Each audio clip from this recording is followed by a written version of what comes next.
alai tual kalelai isak mel katong si trina tin lai na athar le chi buanang min nol na bia tu sang he lấy tir nung rong mel cha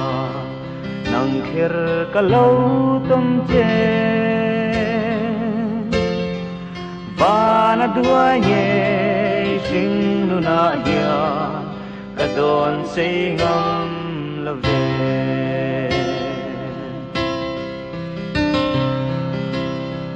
tu na po nang vangi lim na reng reng ka nei si lâu isak mel katong si trina mangai na palai buang te nun ron vanga tlang i than tir hi ei zongin kangai thiam lo kadon lok si lova nang ngai lai hi bang thei la lim ni katong ma na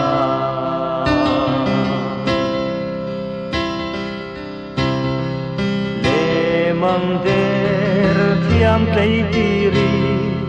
dây lâu lai reng nei lâu chua min don về ka ring trina ma se tu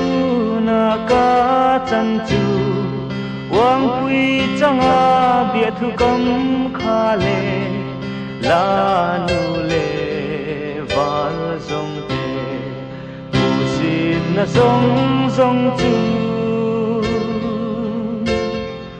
katuar thiam lo gei tir mel tha kata ni rong lua katuar thiam lo